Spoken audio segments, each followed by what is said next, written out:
നമസ്കാരം. പകൽ വാർത്ത ആരംഭിക്കുന്നു. ആദ്യം പ്രധാന തലക്കെട്ടുകൾ. കരമന അഖിൽ കൊലപാതകത്തിലെ 4 പ്രതികളെയും തിരിച്ചറിഞ്ഞു. പ്രതികൾ വന്ന വാഹനം പോലീസ് കസ്റ്റഡിയിൽ. കൊലപാതക കാരണം ബാറിലുണ്ടായ തർക്കം. അതിക്രൂര കൊലപാതകത്തിന്റെ CCTV ദൃശ്യം ന്യൂസ് 18.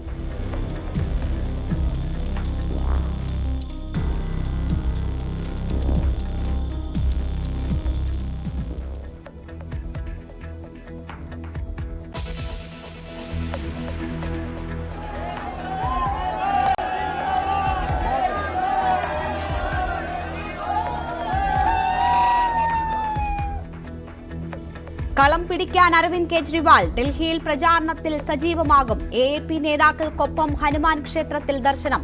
അല്പസമയത്തിനകം മാധ്യമങ്ങളെ കാണും. 4ാം ഘട്ട തെരഞ്ഞെടുപ്പിന്റെ പരസ്യ പ്രചാരണം ഇന്ന് അവസാനിക്കും.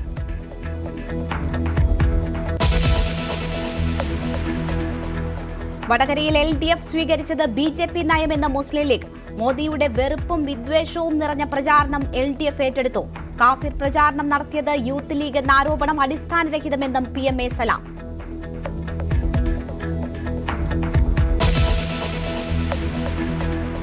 മുഖ്യമന്ത്രിയുടെ വിദേശയാത്രയെക്കുറിച്ച് അറിയില്ലെന്ന് ഗവർണർ. രാജ്ഭവനെ ഇരുട്ടിൽ നിർത്തുന്ന പ്രവണത മുൻപുമുണ്ടായി. രാഷ്ട്രപതിയെ കാര്യങ്ങൾ അറിയിച്ചിട്ടുള്ളതാണെന്നും ആരിഫ് മുഹമ്മദ് ഖാൻ.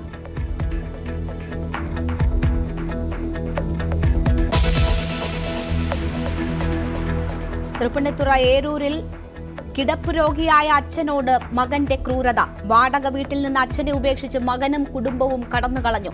ഷൺമുഖന്റെ സംരക്ഷണം ഉറപ്പാക്കുമെന്ന് ആരോഗ്യമന്ത്രി.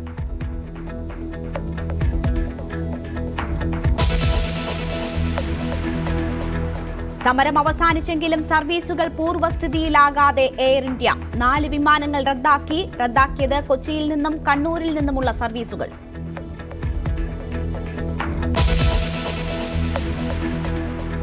സംസ്ഥാനത്ത് പരക്കെ മഴയ്ക്ക് സാധ്യത. പത്തനംതിട്ട, ഇടുക്കി ജില്ലകളിൽ യെല്ലോ അലർട്ട്. 8 ജില്ലകളിൽ താപനില ഉയരുമെന്നും മുന്നറിയിപ്പ്.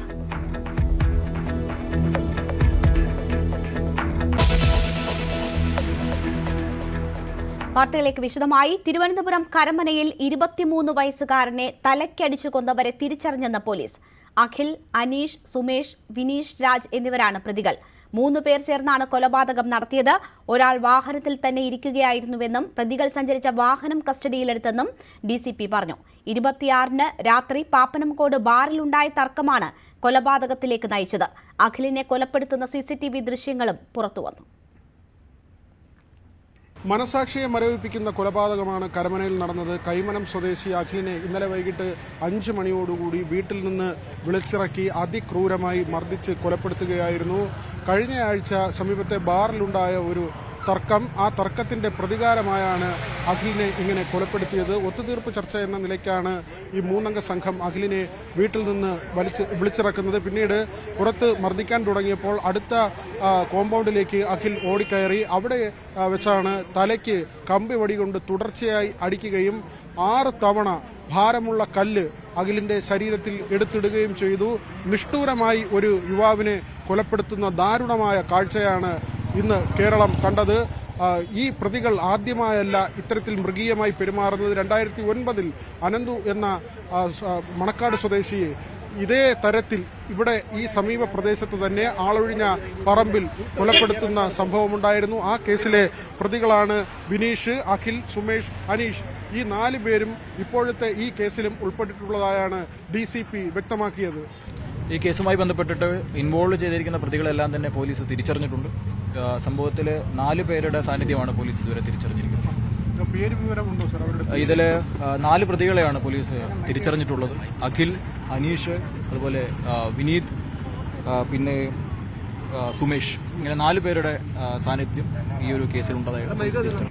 ഈ കേസുമായി ബന്ധപ്പെട്ടിട്ട് കഴിഞ്ഞ തവണ നടന്നൊരു ഇൻസിഡന്റുമായി ബന്ധപ്പെട്ടിട്ട് അതിന്റെ ഒരു പ്രതികാരം എന്ന രീതിയിൽ വന്നു എന്നുള്ളതാണ് ഇതുവരെയുള്ള പോലീസിന്റെ നിഗമനം. അതുമായി ബന്ധപ്പെട്ട ഒരു പ്രിപ്പറേഷനോട് കൂടിയിട്ട് തന്നെയാണ് ഡ്രൈവർ ഉൾപ്പെടെ, ഒരാൾ ഡ്രൈവറായിട്ട് വണ്ടിയിൽ തന്നെ ഇരിക്കുമായിരുന്നു, ബാക്കി 3 ആൾക്കാരാണ് സീനിൽ കൃത്യമായ രീതിയിൽ ഉണ്ടായിരുന്നു എന്ന് നമ്മൾ മനസ്സിലാക്കുന്നു. എല്ലാ പ്രതികളെയും പോലീസ് ഐഡന്റിഫൈ ചെയ്തിട്ടുണ്ട്. പ്രതികളെ പിടികൂടാനുള്ള ഊർജിത ശ്രമമാണ് പോലീസിന്. 2009-ലെ കൊലപാതകത്തിന്റെ ഞെട്ടലിൽ നിന്ന് ഇതുവരെ ഈ നാട് മോചിതമായിട്ടില്ല. അപ്പോഴാണ് വീണ്ടും ഒരു കൊലപാതകം.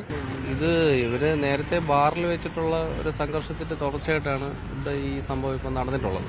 അപ്പോൾ അതിന്റെ ആ വൈരാഗ്യത്തില് വാക്ക് തർക്കമായിരുന്നു, അവിടെ എന്തോ അടിപിടി നടന്നെന്നാണ് നമുക്ക് അറിയാൻ കഴിഞ്ഞിട്ടുള്ളത്. അപ്പോൾ അതിന്റെ തുടർച്ചയായിട്ടുള്ള ഒരു വൈരാഗ്യത്തിന്റെ പേരിലാണ് ഇവിടെ വന്ന് ഇങ്ങനെ ഈ സംഭവം ഉണ്ടായെന്നാണ് ഇവിടെ പറയുന്നത്. അപ്പോൾ ഈ പ്രദേശം എന്ന് പറയുന്ന ഒരു 6 മണി കഴിഞ്ഞാൽ പിന്നെ ആൾക്കാരങ്ങനെ ആരും ശ്രദ്ധിക്കില്ല. കാരണം ഇവിടെ അങ്ങനെ വേറെ സംഭവങ്ങളൊന്നും നടക്കുന്ന സ്ഥലമില്ല. അപ്പോൾ അതുകൊണ്ട് സൈലന്റ് ഏരിയയാണ്, അങ്ങനെ വേറെ ഒന്നും ഒരു പ്രശ്നമില്ല. അപ്പോൾ ഇവിടെ ഈ മണൽ കച്ചവടം, ഈ വണ്ടികൾ ഒരു 6 മണി കഴിഞ്ഞാൽ പിന്നെ ഇല്ല.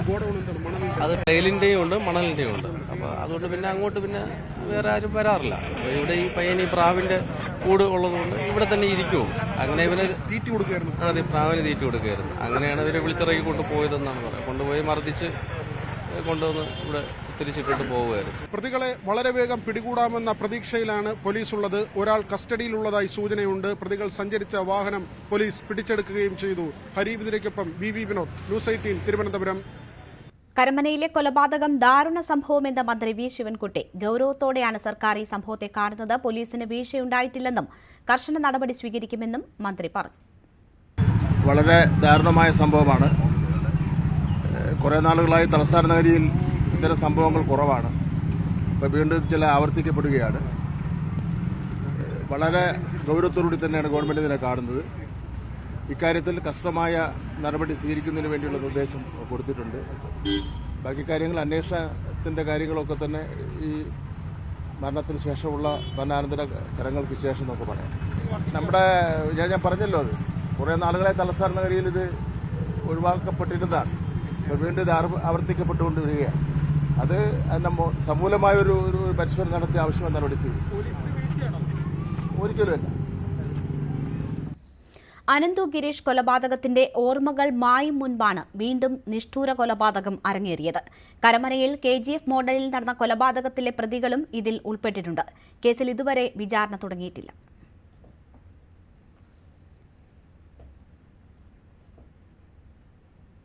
കുറിച്ച് ചർച്ച ചെയ്യുമ്പോൾ 5 കൊല്ലം മുൻപ് കരമനയിൽ നടന്ന മറ്റൊരു കൊലപാതകത്തെ കുറിച്ചുള്ള ഓർമ്മകൾ മായുന്നില്ല.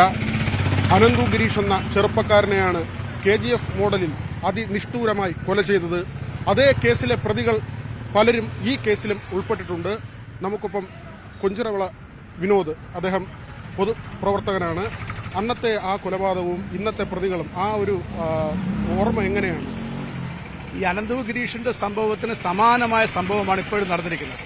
അനന്തു ഗിരീഷിൻ്റെത് കൊഞ്ചിറവിള ക്ഷേത്രത്തിലെ ഉത്സവവുമായി ബന്ധപ്പെട്ട് ഒരു തർക്കമുണ്ടാകുകയും അവിടെ വെച്ചൊരു ഒത്തുതീർപ്പുണ്ടാക്കി പോയി കഴിഞ്ഞതിന് ശേഷം അവിടെ നിന്ന് ഒരു 10-15 ദിവസം കഴിഞ്ഞപ്പോൾ ഈ കരമന പ്രദേശത്ത് വെച്ച് ഈ പയ്യനെ അനന്തു ഗിരീഷിനെ തട്ടിക്കൊണ്ടുപോയി ഈ നീറമങ്കര വന്ന BSLന്റെ കോട്ടേഴ്സിനകത്ത് കൊണ്ടിട്ട് നിഷ്ഠൂരമായി, അതിക്രൂരമായി കയ്യിലെ 2 നരമ്പുകളും അറുത്ത്, കാലിലെ നരമ്പുകൾ അറുത്ത് തലയ്ക്കടിച്ച് പൊട്ടിച്ച്, കരുക്കുകൊണ്ടൊക്കെ തലക്കിടിച്ച്, അവിടെ കിട്ടുന്ന കല്ലുകൊണ്ട്, ഇത് ഈ കാണുന്നത് പോലെ ഇപ്പം വന്ന വീഡിയോയിലുള്ളതുപോലെ കല്ലുകൊണ്ടും ഒക്കെ തലക്കിടിച്ച് അവനെ ഒരു കാരണവശാലും ജീവൻ തിരിച്ച് ലഭിക്കാത്ത രീതിയിൽ കൊലപ്പെടുത്തുകയായിരുന്നു.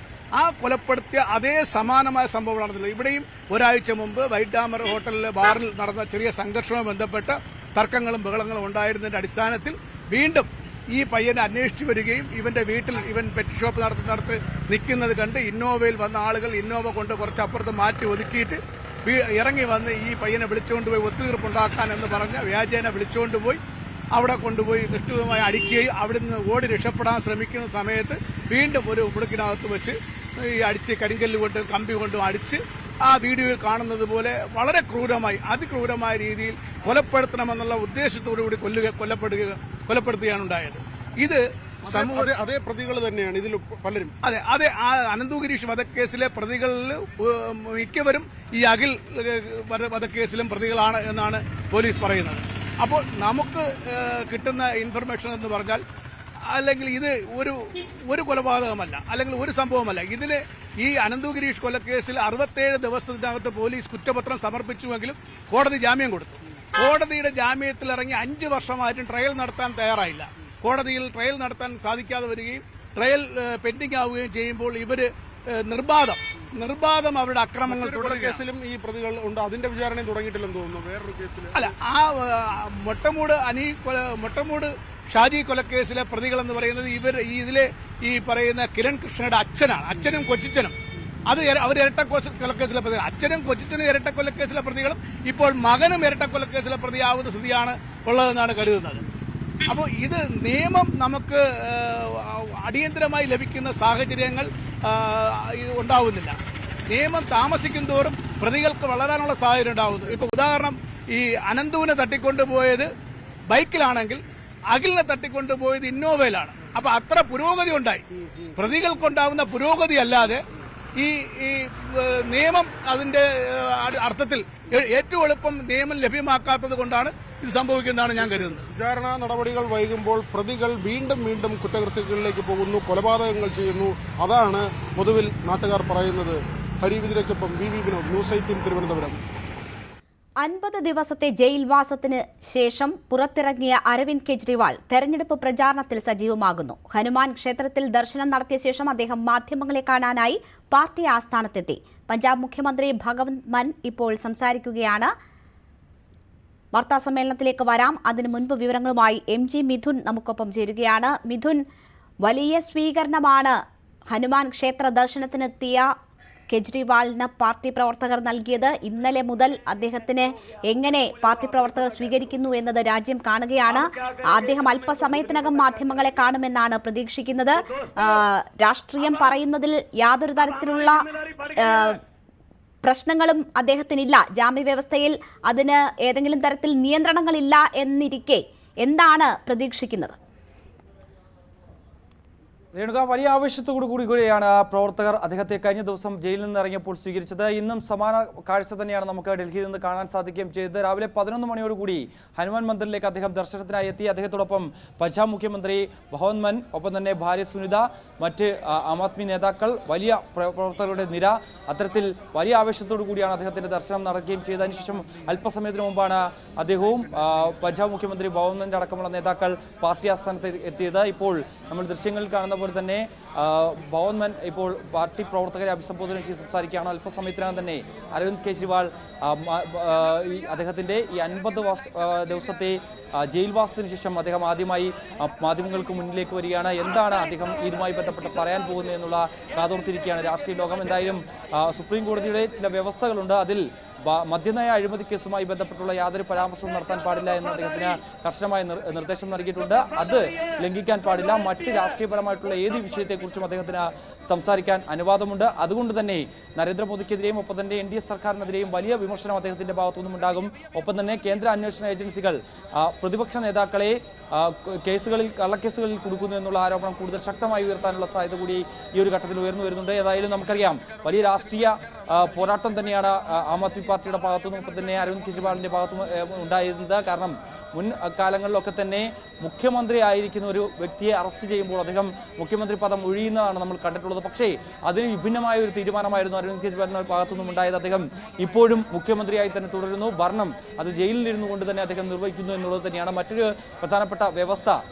അദ്ദേഹം ഈ ജാമ്യ കാലയളവിൽ 21 ദിവസമാണ് ഡൽഹിയിലും ഒപ്പം തന്നെ മറ്റ് സംസ്ഥാനങ്ങളിലേക്കും പ്രചരണത്തിനായി എത്തുക. ഈ കാലയളവിലൊന്നും തന്നെ ഞാൻ നേരത്തെ സൂചിപ്പിച്ച പോലെ അത്തരം പരാമർശങ്ങൾ ഒഴിച്ചു നിർത്തിക്കൊണ്ട് ഭരണത്തിൽ അദ്ദേഹം ഇടപെടാൻ സാധിക്കില്ല.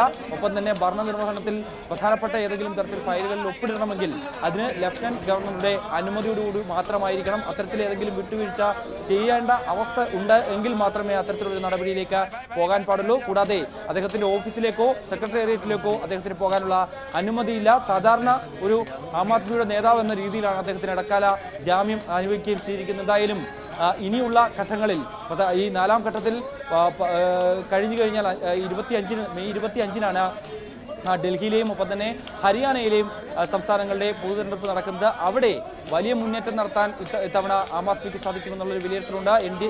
NDA സഖ്യത്തിനെ അപേക്ഷിച്ച് ഇന്ത്യ സഖ്യം കൂടുതൽ പ്രബല ശക്തിയായി മാറും ഈ സംസ്ഥാനങ്ങളിലെന്നാണ് ഒരു പൊതുവെയുള്ള ഒരു വിലയിരുത്തൽ. അതിന് അരവിന്ദ് കെജ്രിവാളിന്റെ ഒരു കടന്നുവരവ് വലിയ രീതിയിൽ ഊർജ്ജം പകരുമെന്നുള്ള കാര്യത്തിൽ സംശയമില്ല. ഒപ്പം തന്നെ നമുക്കറിയാം, സമീപ ദിവസങ്ങളിലായി ഹരിയാനയിൽ സർക്കാർ പ്രതിസന്ധിയിലാകുന്ന ഒരു പശ്ചാത്തലമുണ്ട്. നിലവിൽ അവർക്ക് കേവല ഭൂരിപക്ഷം തെളിയിക്കാൻ പശ്ചാത്തല ഒരു സാഹചര്യമുണ്ട്. ഇന്ന് കോൺഗ്രസ് നേതൃത്വം ഈ ഹരിയാനയിൽ സർക്കാരിനെ പിരിച്ചുവിടണമെന്ന് ആവശ്യപ്പെട്ടുകൊണ്ട് ഗവർണർക്ക് നിവേദനം നൽകിയിട്ടുള്ള സാഹചര്യം കൂടിയുണ്ട്. അത്തരത്തിൽ ഭരണ പ്രതിസന്ധി നിലനിൽക്കുന്ന ഒരു സംസ്ഥാനത്ത് തെരഞ്ഞെടുപ്പ് നടക്കാൻ പോവുകയാണ്. അവിടെ അരവിന്ദ് കെജ്രിവാളിന്റെ ആം ആദ്മിക്ക് വലിയ ചലനം ഉണ്ടാക്കാൻ സാധിക്കുമെന്നുള്ളൊരു വിലയിരുത്തലുണ്ട്. അദ്ദേഹത്തിന്റെ കടന്നുവരവ് വലിയ ഊർജ്ജം തന്നെയാണ് ഇന്ത്യ സഖ്യത്തിനും നൽകിയിട്ടിരിക്കുന്നത്. എന്തായാലും വലിയ ആവേശത്തോടു കൂടിയാണ് പ്രവർത്തകർ അദ്ദേഹത്തെ സ്വീകരിച്ചിരിക്കുന്നത്. ഇന്ന് വൈകിട്ട് ഈ ഒരു വാർത്താസമ്മേളനത്തിന് ശേഷം അദ്ദേഹം വൈകിട്ട് മുംബൈയിലേക്കാണ് തിരിക്കുന്നത്. ആദ്യ തെരഞ്ഞെടുപ്പ് റാലിയിൽ അദ്ദേഹം പങ്കെടുക്കും. ആദ്യ തെരഞ്ഞെടുപ്പ് വേദിയിൽ അദ്ദേഹം പ്രസംഗിക്കുകയും ചെയ്യും. ഉദ്ധവ് താക്കറെക്കൊപ്പം അദ്ദേഹം വേദി പങ്കിടുമെന്നാണ് അറിയിക്കുകയും ചെയ്തിട്ടുള്ളത്. അവിടെ മഹാരാഷ്ട്രയിൽ മഹാഅഘാടി സർക്കാരിന് വേണ്ടിയുള്ള മഹാഅഘാടി സഖ്യത്തിന് വേണ്ടിയുള്ള ഒരു തെരഞ്ഞെടുപ്പ് കാഹളം മുഴക്കുന്ന തരത്തിലേക്ക് കാര്യങ്ങൾ പോവുകയും ചെയ്യും. എന്തായാലും അവിടെ ആയിരുന്നു ഇദ്ദേഹത്തിന്റെ അറസ്റ്റിന് ശേഷം വലിയ ഇന്ത്യ സഖ്യത്തിന്റെ വലിയ മഹാറാലി അവിടെ സംഘടിപ്പിക്കുകയും ചെയ്ത് അവിടെ അദ്ദേഹത്തിന്റെ ഭാര്യ സുനിത എത്തുകയും ജയിലിൽ നിന്ന് പ്രവർത്തകരെ അഭിസംബോധന ചെയ്യുന്ന ലെറ്റർ അന്ന് സുനിത വായിക്കുകയും ചെയ്തതായിരുന്നു. അത് വലിയ ആവേശത്തോടു കൂടിയായിരുന്നു പ്രവർത്തകർ ഏറ്റെടുക്കുകയും ചെയ്തത്. അവിടേക്കാണ് ആദ്യ പ്രചരണ പരിപാടിക്കായി അരവിന്ദ് കെജ്രിവാൾ ഇന്ന് പോവുകയും ചെയ്യുന്നത്. എന്തായാലും ഇന്ന് തിരക്ക് പിടിച്ച പരിപാടികളിലാണ് കെജ്രിവാൾ. രാവിലെ അദ്ദേഹം ക്ഷേത്ര ദർശനം ഉൾപ്പെടെ നടത്തി. അതിനുശേഷമാണ് ഇപ്പോൾ വാർത്താ സമ്മേളനത്തിനായി എത്തിയിരിക്കുന്നത്. മിഥുൻ, കെജ്രിവാൾ ജയിൽ മോചിതനായ ഈ സമയം വളരെ പ്രധാനപ്പെട്ടതാണ്. 4ാം ഘട്ട തെരഞ്ഞെടുപ്പിലേക്ക് രാജ്യം നീങ്ങിയിരിക്കുന്നു. ഇന്ന് പരസ്യ പ്രചരണം അവസാനിക്കുകയാണ്. തെലങ്കാന, ആന്ധ്ര തുടങ്ങിയ സംസ്ഥാനങ്ങൾ ഉൾപ്പെടെ തെരഞ്ഞെടുപ്പിലേക്ക് നീങ്ങുന്ന സാഹചര്യവുമുണ്ട്. ഡൽഹിയിലും ഒപ്പം തന്നെ പഞ്ചാബിലുമൊക്കെ തെരഞ്ഞെടുപ്പ് നടക്കാനിരിക്കുന്നു. അപ്പോൾ ഈ ഘട്ടം, ഈ സമയം എത്രമാത്രം പ്രധാനപ്പെട്ടതാണ്? കെജ്രിവാളിന്റെ സാന്നിധ്യം ഏതൊക്കെ ഇടങ്ങളിൽ പ്രയോജനപ്പെടുത്താനാണ് ഇന്ത്യ മുന്നണി തയ്യാറെടുക്കുന്നത്? നേരത്തെ തന്നെ നമുക്കറിയാം, ഇടക്കാല ജാമ്യാപേക്ഷയുമായി ബന്ധപ്പെട്ട് സുപ്രീം കോടതിയെ സമീപിച്ചപ്പോൾ ആ ഒരു ഘട്ടത്തിൽ ഗുജറാത്ത് അടക്കമുള്ള സംസ്ഥാനങ്ങളിൽ തെരഞ്ഞെടുപ്പ് നടക്കുന്നൊരു പശ്ചാത്തലമുണ്ടായിരുന്നു. ആ സമയത്ത് ജാമ്യം അനുവദിക്കണമെന്നുള്ള നിർദ്ദേശമായിരുന്നു. അത് സുപ്രീം കോടതി അനുഭാവപൂർണ്ണമായി പരിഗണിക്കുകയും ചെയ്തിരുന്നു. അന്ന് ജസ്റ്റിസ് സഞ്ജയ് ഖന്ന ഇതുമായി ബന്ധപ്പെട്ടുള്ള പരാമർശം നടത്തുകയും ചെയ്തിരുന്നു. എന്തുകൊണ്ട് അദ്ദേഹത്തിന് ജാമ്യം നൽകിക്കൂടാ, ഇടക്കാല ജാമ്യം അനുവദിച്ചുകൂടാ? ഇത്രയും വലിയൊരു തെരഞ്ഞെടുപ്പ് നടക്കുന്ന ഒരു പശ്ചാത്തലമാണ്. ഇത്രയും കാലം, ഏകദേശം 2 വർഷത്തോളം ഈ കേസ് അന്വേഷണമായി മുമ്പോട്ട് പോകുന്നു. ഈ കാലയളവിൽ ഈ തെരഞ്ഞെടുപ്പ് ആസന്നമായിരിക്കുന്ന സമയത്ത് മാത്രം എന്തുകൊണ്ട് അറസ്റ്റിലേക്ക് കടന്നു എന്നുള്ള ഒരു ചോദ്യമൊക്കെ സുപ്രീം കോടതിയുടെ ഭാഗത്തുനിന്നും ഉണ്ടായിരുന്നു. പക്ഷേ അന്ന് ഇടക്കാല ജാമ്യം അനുവദിക്കുമെന്ന് പ്രതീക്ഷിച്ചിരുന്നുവെങ്കിൽ പോലും തന്നെ അത് വീണ്ടും വാദപ്രതിവാദങ്ങൾക്കായി മാറ്റിവെക്കുന്ന ഒരു സ്ഥിതിവിശേഷത്തിലേക്ക് കാര്യം പോയി. പൂർണ്ണമായും ഒരു കാര്യം ഉന്നയിച്ചുകൊണ്ടായിരുന്നു ED ഈ ഒരു വാദത്തെ എതിർക്കുകയും ചെയ്തത്. അതായത് 9 തവണ ഇദ്ദേഹത്തിന് ഈ കേസുമായി ബന്ധപ്പെട്ട ചോദ്യം ചെയ്യലുമായി ബന്ധപ്പെട്ട നോട്ടീസ് നൽകി. പക്ഷേ അതിന് സഹകരിക്കാത്തതിനെ തുടർന്നാണ് അറസ്റ്റ് അടക്കമുള്ള നടപടിയിലേക്ക് നീങ്ങിയത്. ഒരുപക്ഷേ നേരത്തെ ഈ കേസുമായി ബന്ധപ്പെട്ട് ഇത്ര നീണ്ടു പോകേണ്ട ഒരു സാഹചര്യം ഉണ്ടായത് കാരണം പല നേതാക്കൾ ഇതിൽ ഉൾപ്പെട്ടിട്ടുണ്ട്. ഈ കേസുമായി ബന്ധപ്പെട്ട നേരത്തെ തന്നെ അവരുടെ ഉപമുഖ്യമന്ത്രി മനീഷ് സിസോദിയ അകത്താകുന്ന ഒരു പശ്ചാത്തലമുണ്ടായിരുന്നു. അതിനുശേഷം നേതാക്കളെയും ഒപ്പം തന്നെ ഇതിന്റെ ഇടപാടുകാരെയൊക്കെ തന്നെ ഒരുമിച്ചിരുത്തി ചോദ്യം ചെയ്താൽ മാത്രമേ ഇതിന്റെ പിന്നാമ്പുറ കാഴ്ചകൾ അല്ലെങ്കിൽ പിന്നാമ്പുറ സത്യങ്ങൾ പുറത്തു കൊണ്ടുവരാൻ സാധിക്കൂ. അത് നീണ്ടുപോയത് ഈ ഒരു ചോദ്യം ചെയ്താൽ വൈകിയത് കൊണ്ടാണ് ഇത്രയധികം കാലതാമസം ഉണ്ടായത് എന്നുള്ളൊരു വാദമായിരുന്നു ED സുപ്രീം കോടതി അറിയിക്കുകയും ചെയ്തത്. പക്ഷേ അത് അംഗീകരിച്ചു എങ്കിൽ പോലും തന്നെ അരവിന്ദ് കെജ്രിവാളിന് ജാമ്യം നൽകാനുള്ള ഒട്ടേറെ കാര്യങ്ങൾ മറുവശത്തുണ്ടായിരുന്നു എന്നുള്ളതാണ് ഏറ്റവും ശ്രദ്ധേയമായിട്ടുള്ള കാര്യം. അതിൽ പ്രധാനപ്പെട്ട ഒരു കാര്യമാണ് ഇത്രയധികം കാലതാമസം, ഈ ഗൂഢാലോചന അടക്കം പുറത്തു കൊണ്ടുവരാൻ എന്തുകൊണ്ട് ഇത്രയധികം കാലതാമസം ഉണ്ടായി. അതിൽ ഇത്തരം ന്യായം പറയുന്നത് ഒരു അന്വേഷണ ഏജൻസിക്ക്, കേന്ദ്ര അന്വേഷണ ഏജൻസിക്ക് ചേർന്നതല്ല എന്നുള്ള പരാമർശം കൂടി കോടതിയുടെ ഭാഗത്തുനിന്നും ഉണ്ടായിരുന്നു. അത്തരത്തിൽ പല കാര്യങ്ങളും അരവിന്ദ് കെജ്രിവാളിന് അനുകൂലമായതുകൊണ്ട് തന്നെയാണ് ചില വ്യവസ്ഥകളുടെ അടിസ്ഥാനത്തിൽ തെരഞ്ഞെടുപ്പിൽ റാലികളിൽ പങ്കെടുക്കാം, ഇത് സംബന്ധിച്ച് രാഷ്ട്രീയം പറയാം, ഒപ്പം തന്നെ വിശദമായി വിമർശനങ്ങൾ നടത്താം. പക്ഷേ വ്യവസ്ഥയനുസരിച്ച് മദ്യനയ അഴിമതിയുമായി ബന്ധപ്പെട്ടുള്ള പരാമർശം നടത്തരുത് എന്നുള്ളൊരു കാര്യം മാത്രമായിരുന്നു കോടതി വ്യക്തമാക്കുകയും ചെയ്തിരിക്കുന്നത്. എന്തായാലും അദ്ദേഹത്തിന്റെ കടന്നുവരവ് രേണു സൂചിപ്പിച്ചതുപോലെ തന്നെ ഇനിയുള്ള ഘട്ടങ്ങളിൽ മെയ് 25-നാണ് നേരത്തെ സൂചിപ്പിച്ച പോലെ ഡൽഹിയിലും ഹരിയാനയിലും ഇനി തെരഞ്ഞെടുപ്പ് നടക്കാൻ പോകുന്നത്. ഇവിടെയൊക്കെ ആം ആദ്മിക്ക് കൂടുതൽ ശക്തി ഉള്ള കേന്ദ്രമാണ്. അവിടെ ഡൽഹിയിൽ ആം ആദ്മി സർക്കാരാണ് ഭരിക്കുകയും ചെയ്യുന്നത്. കഴിഞ്ഞ കാലങ്ങളിൽ 2019-ലാകട്ടെ 2014-ലാകട്ടെ അന്നെല്ലാം തന്നെ ലോക്സഭ തെരഞ്ഞെടുപ്പിലേക്ക് വരുമ്പോൾ BJP അവിടെ ഒരു ക്ലീൻ സ്വീപ്പ് ചെയ്തുകൊണ്ട് മുഴുവൻ സീറ്റുകളും 7 സീറ്റുകളും സ്വന്തമാക്കുന്നതാണ് നമ്മൾ കണ്ടിട്ടുള്ളത്. പക്ഷേ ഇത്തവണ അതിന് വിഭിന്നമായ രീതിയിൽ ഒരു മുന്നേറ്റം നടത്താൻ ആം ആദ്മിയെ കൊണ്ട് സാധിക്കും, ഒപ്പം തന്നെ ഈ സഖ്യത്തെ കൊണ്ട് സാധിക്കും എന്നുള്ളൊരു വിലയിരുത്തലുണ്ട്. അതിൽ അരവിന്ദ് കെജ്രിവാൾ ജയിൽ മോചിതനായ ഇടക്കാല ആശ്വാസം എന്ന് പറയുന്നത് ജയിൽ മോചിതനായ അരവിന്ദ് കെജ്രിവാൾ കൂടുതൽ ശക്തനാകുന്നു എന്നതാണ് കാണാൻ കഴിയുന്നത്. വലിയ സ്വീകരണം പാർട്ടി പ്രവർത്തകർ നൽകുന്നു. അദ്ദേഹം വാർത്താ സമ്മേളനത്തിനായി പാർട്ടി ആസ്ഥാനത്ത് എത്തിയിട്ടുണ്ട്. അദ്ദേഹം സംസാരിക്കുമ്പോഴേക്ക് നമുക്ക് തിരിച്ചെത്താം. MG മിഥുനാണ് വാർത്തയുടെ വിശദാംശങ്ങൾ നൽകിയത്. വടകരയിൽ LDF സ്വീകരിച്ചത് BJP അനുവർത്തിക്കുന്ന നയമെന്ന് മുസ്ലിം ലീഗ്. മോദിയുടെ വെറുപ്പും വിദ്വേഷവും നിറഞ്ഞ പ്രചാരണം LDF ഏറ്റെടുത്തുവെന്ന് PMA സലാം. LDF സ്ഥാനാർത്ഥി KK ശൈലജയ്ക്കെതിരെ കാഫിർ എന്ന പ്രചാരണം നടത്തിയത് യൂത്ത് ലീഗ് ആണെന്ന ആരോപണം അടിസ്ഥാനരഹിതമാണെന്നും ലീഗിന്റെ പാരമ്പര്യം അതല്ലെന്നും സലാം ന്യൂസ് 18നോട് പറഞ്ഞു. സഖാവ് പിണറായി വിജയൻ നേതൃത്വം നൽകുന്ന കേരളത്തിലെ CPM-ന് CPM എന്ന രാഷ്ട്രീയ പാർട്ടിയുമായി യാതൊരു ബന്ധവുമില്ല. ഉണ്ടായിരുന്നുവെങ്കിൽ പോളിറ്റ് ബ്യൂറോ മെമ്പർ ബംഗാളിലും ത്രിപുരയിലും പോലും പ്രചരണം നടത്താതെ നാടുവിടുമായിരുന്നു, മുങ്ങിപ്പോകുമായിരുന്നു. അദ്ദേഹത്തിൻ്റെ പാർട്ടി അവരുടെ തെരഞ്ഞെടുപ്പ് ചിഹ്നം നിലനിർത്താനുള്ള ജീവൻ മരണ പോരാട്ടത്തിൽ നടക്കുമ്പോൾ മാർക്സിസ്റ്റ് പാർട്ടിക്ക് പുറത്ത് പ്രദർശിപ്പിക്കാനുള്ള ഏക മുഖ്യമന്ത്രിയാണ് ശ്രീ പിണറായി വിജയൻ. പാർട്ടിയുടെ പോളിറ്റ് ബ്യൂറോ മെമ്പറാണ്. ആ പോളിറ്റ് ബ്യൂറോ മെമ്പറെ ത്രിപുരയിലും പശ്ചിമ ബംഗാളിലെങ്കിലും പോയി വോട്ട് ചോദിക്കാനും അണിനിരത്താനും കഴിയേണ്ട പാർട്ടിക്ക് അതിനു പോലും തയ്യാറാകാതെ അദ്ദേഹം നാടുവിട്ടു. ഈ ഘട്ടത്തിൽ ഏതെങ്കിലും പാർട്ടിയുടെ ഒരു നേതാവ് ചെയ്യുന്ന ഒരു കാര്യമാണോ ചെയ്യുന്നത്? ഇദ്ദേഹം BJPക്കെതിരായി പശ്ചിമ ബംഗാളിലും ത്രിപുരയിലും സംസാരിക്കാൻ പറ്റാത്തതുകൊണ്ട് കോൺഗ്രസിനോടൊപ്പം സഖ്യം ചെയ്ത് മത്സരിക്കുന്ന CPM-ന് കോൺഗ്രസിന് വോട്ട് ചെയ്യണം എന്ന് പറയാൻ ഇദ്ദേഹത്തിന് പറ്റാത്തതുകൊണ്ട് പോയി എന്നാണ് പറയുന്നത്. പക്ഷേ ഇവിടെ BJPയെ പിണക്കാൻ പാടില്ല. ഫയലുകളൊക്കെ NIA-യുടെ കയ്യിലുണ്ട്, ED-യുടെ കയ്യിലുണ്ട്, കസ്റ്റംസിന്റെ കയ്യിലുണ്ട്, മറ്റെല്ലാ അന്വേഷണ ഏജൻസികളുടെയും കയ്യിൽ, SFIO അടക്കമുള്ള മുഴുവൻ അന്വേഷണ ഏജൻസികളുടെയും കയ്യിൽ ഫയലുകളുണ്ട്. അത് ഭയപ്പെട്ട് മോദിക്കെതിരെ സംസാരിക്കാതിരിക്കാൻ നാടുവിട്ടു. ഏതെങ്കിലും ഒരു രാഷ്ട്രീയ പാർട്ടിയുടെ ഒരു ചിഹ്ന നേതാവ്, ഒരു ചെറിയ നേതാവ് പോലും ചെയ്യുന്ന പണിയാണോ ഇത്? ഇത് മാർക്സിസ്റ്റ് പാർട്ടി പ്രവർത്തകർക്ക് എങ്ങനെ ഉൾക്കൊള്ളാൻ കഴിയും?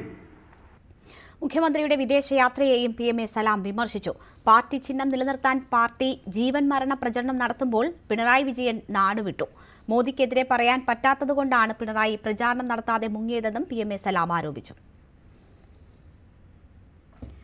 മുഖ്യമന്ത്രിയുടെ യാത്രയെക്കുറിച്ച് അറിയില്ലെന്ന് ഗവർണർ ആരിഫ് മുഹമ്മദ് ഖാൻ. വിദേശയാത്രകൾ സംബന്ധിച്ച് രാജ്ഭവനെ ഇരുട്ടിൽ നിർത്തുന്ന പ്രവണത മുൻപുമുണ്ടായിട്ടുണ്ട്. ഇക്കാര്യം മുൻപ് രാഷ്ട്രപതിയെ അറിയിച്ചിരുന്നു. ബംഗാൾ ഗവർണർ വിവാദത്തിൽ പ്രതികരിക്കാനില്ലെന്നും ഗവർണർ പറഞ്ഞു.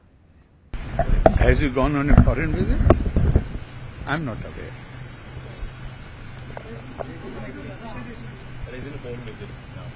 Thank you very much for informing me.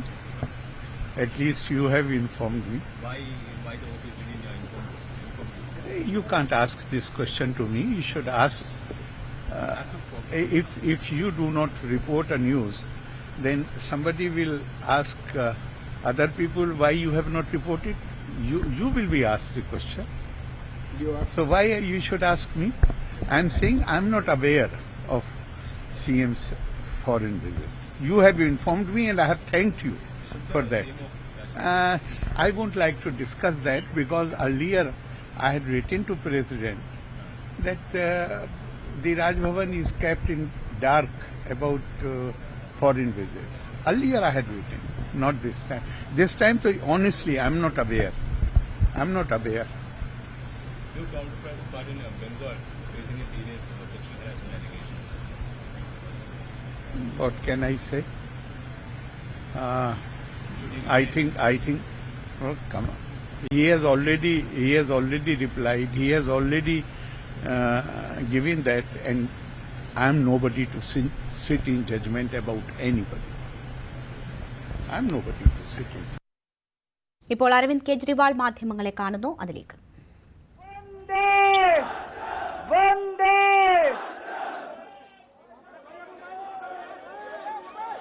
आप सब लोगों का तहे दिल से बहुत बहुत शुक्रिया. इतनी तपती धूप के अंदर इतनी देर से इतनी बड़ी संख्या में आप लोग मेरा इंतजार कर रहे हैं. मैं आपका तहे दिल से बहुत बहुत शुक्रिया अदा करना चाहता हूं.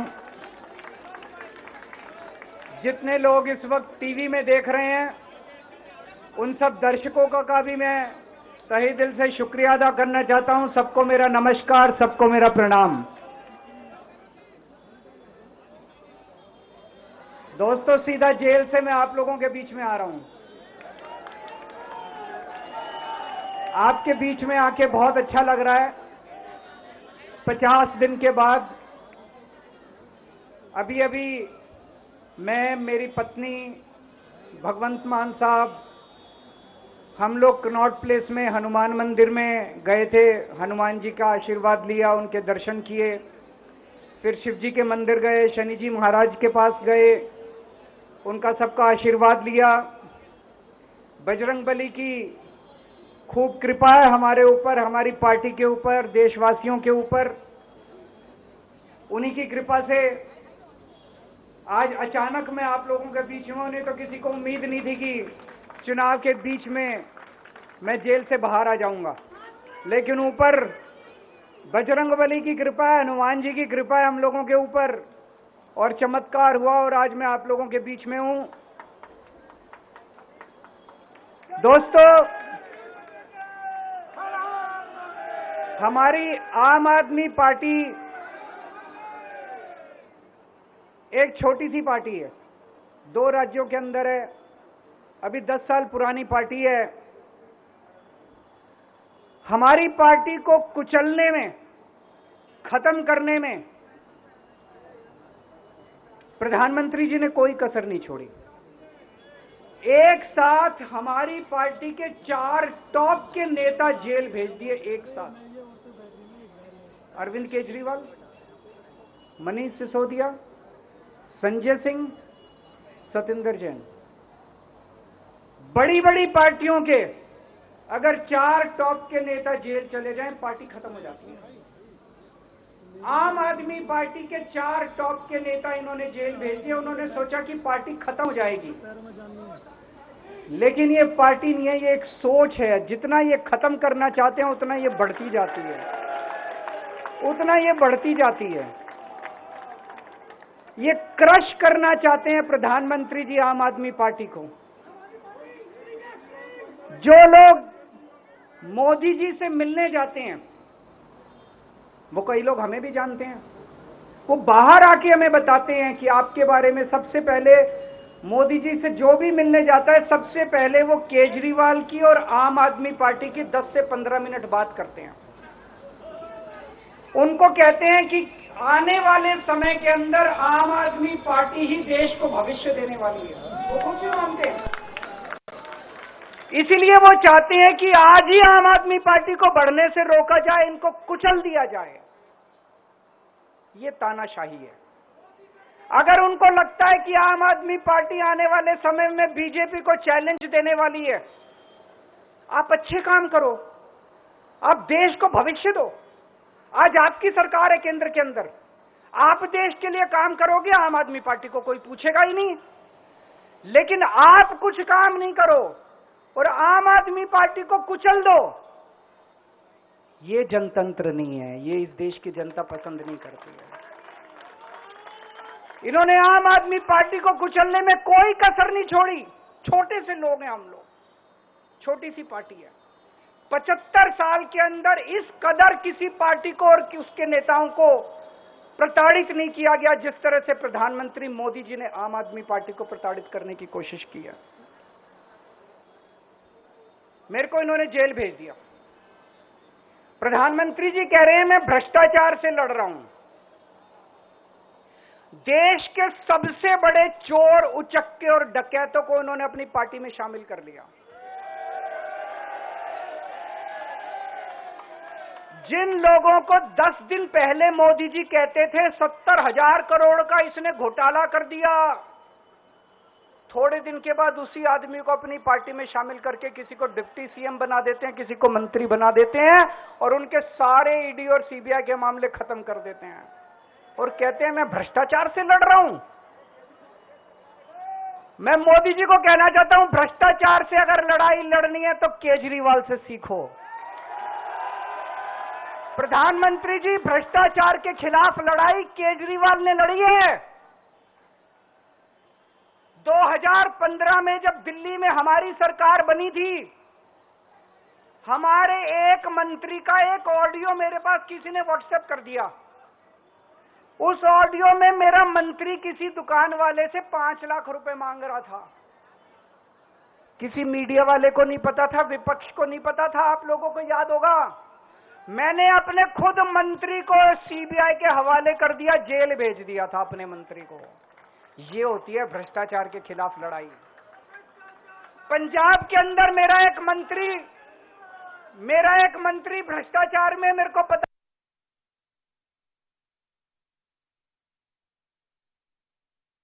കേജ്രിവാൾ പാർട്ടി ആസ്ഥാനത്ത് പ്രവർത്തകരെയും മാധ്യമങ്ങളെയും അഭിസംബോധന ചെയ്യുകയാണ്.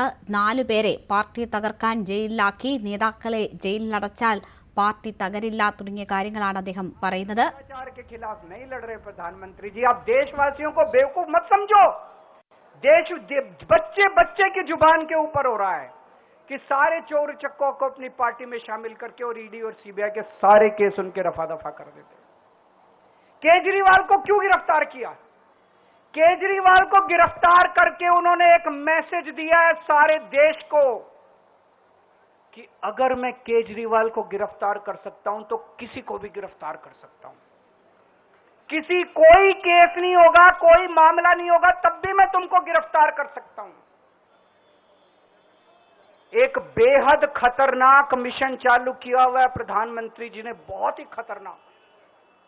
देशवासियों को यह समझने की, अब जब मैं बोलने जा रहा हूं, समझने की जरूरत है। उस मिशन का नाम है वन नेशन वन लीडर। देश के सारे नेताओं को खत्म करना चाहते हैं मोदी जी, और इसको 2 स्तर के ऊपर इस मिशन को चला रहे हैं। जितने विपक्ष के नेता हैं उनको जेल भेजेंगे, और जितने बीजेपी के नेता हैं उनको सबको निपटा देंगे, उनकी राजनीति खत्म करते जाएंगे, उनको सबको निपटाते जाएंगे।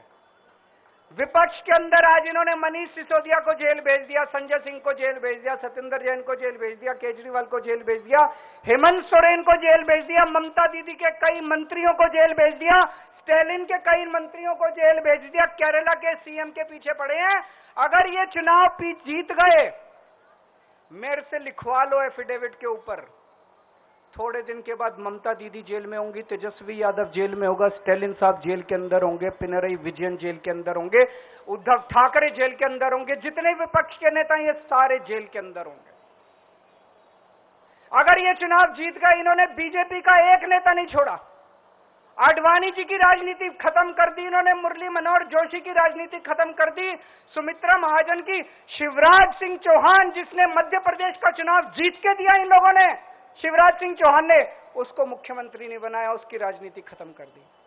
वसुंधरा राजे की राजनीति खत्म कर दी इन्होंने, खट्टर साहब की राजनीति खत्म कर दी, डॉक्टर रमन सिंह की राजनीति खत्म कर दी।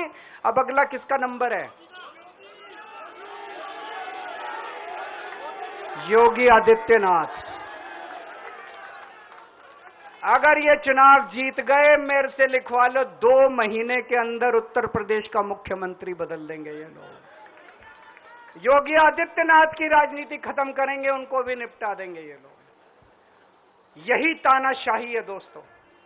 वन नेशन वन लीडर ये चाहते हैं, एक ही तानाशाह इस देश के अंदर बचेगा, एक ही तानाशाह इस देश के अंदर बचेगा। हमारा देश बहुत महान है, 4000 5000 साल पुराना हमारा देश है।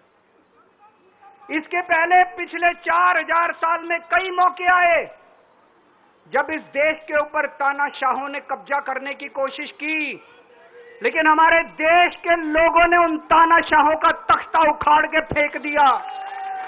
जब जब हमारे देश में ऐसा मौका आया कि तानाशाह ने हमारे देश के ऊपर कब्जा करने की कोशिश की, इस देश की जनता ने उसका तख्ता उखाड़ के फेंक दिया। आज एक तानाशाह इस देश से जनतंत्र खत्म करना चाहता है, आज एक तानाशाह इस देश से लोकशाही खत्म करना चाहता है। मैं पूरे तन मन धन से लड़ रहा हूं, संघर्ष कर रहा हूं उस तानाशाह के खिलाफ। 140 करोड़ लोगों का साथ चाहता हूं मैं। मेरे अकेले के करने से नहीं होगा। 140 आज मैं आप लोगों से भीख मांगने के लिए आया हूं, 140 करोड़ लोगों से, 140 करोड़ लोगों से भीख मांगने के लिए आया हूं। मेरे देश को बचा लो, मेरे भारतवर्ष को बचा लो, मेरा भारत बहुत महान है। इस तानाशाही से बचा लो मेरे दोस्त, मेरे देश को।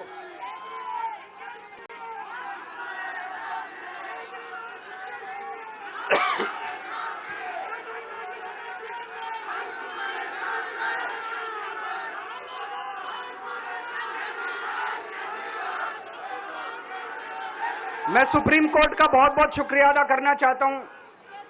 उन्होंने 21 दिन दिए हैं, एक एक दिन में 24 घंटे हैं। मैं एक दिन में 24 में से 36 घंटे काम करूंगा, पूरे देश भर में घूमूंगा इस तानाशाही को रोकने के लिए। दोस्तों, जितनी मेरे अंदर ताकत है, मेरा सब कुछ कुर्बान है देश के लिए।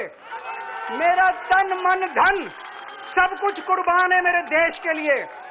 मेरे खून का एक एक कतरा मेरे देश के लिए, मेरे शरीर का एक एक कतरा, मेरी जिंदगी का एक एक पल मेरे देश के लिए। मेरे देश को बचाने के लिए मैं पूरे देश में जाऊंगा। दोस्तों, अब एक बहुत महत्वपूर्ण बात करने जा रहा हूं, उसको ध्यान से सुनना। ये लोग इंडिया गठबंधन से पूछते हैं आपका प्रधानमंत्री कौन होगा। मैं बीजेपी से पूछता हूं आपका प्रधानमंत्री कौन होगा। आप लोग सोच रहे होंगे केजरीवाल क्या बात कर रहा है, मोदी जी होंगे। नहीं, मोदी जी अगले साल 17 सितंबर को 75 साल के हो रहे हैं। बीजेपी के अंदर मोदी जी ने 2014 में मोदी जी ने खुद ने रूल बनाया था कि बीजेपी के अंदर जो भी 75 साल का होगा उसको रिटायर कर दिया जाएगा।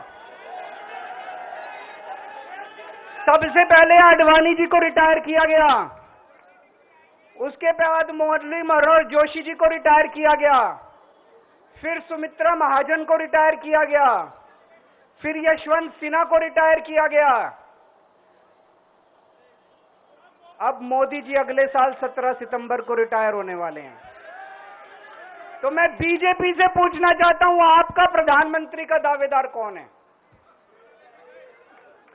दोस्तों, अगले साल 17 सितंबर तक अगर इनकी सरकार बनी, तो उस पे भी आऊंगा मैं।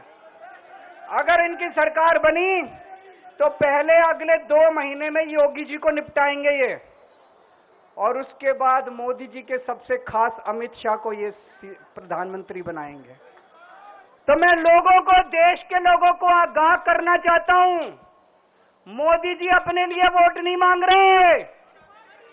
मोदी जी अमित शाह को प्रधानमंत्री बनाने के लिए वोट मांग रहे हैं। मैं पूछना चाहता हूं मोदी जी से और अमित शाह जी से, ये मोदी की गारंटी पूरी कौन करेगा? क्या अमित शाह मोदी की गारंटी पूरी करेंगे?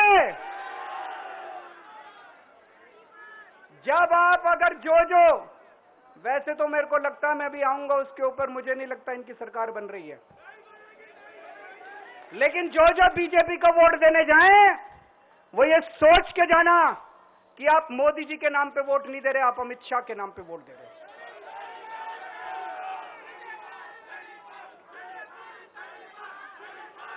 अब एक खुशखबरी है आप लोगों के लिए, अब एक खुशखबरी है, सबको बता देना जो मैंने बातें कही है बड़ी सोच समझ के कही हैं।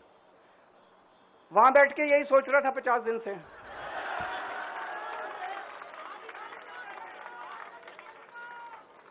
दोस्तों, पूरे देश के मेरे को बाहर निकले हुए 20 घंटे हो गए।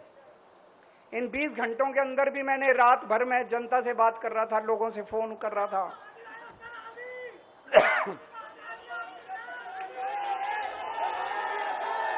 क्या बोल रहे? रात को आंधी आई थी,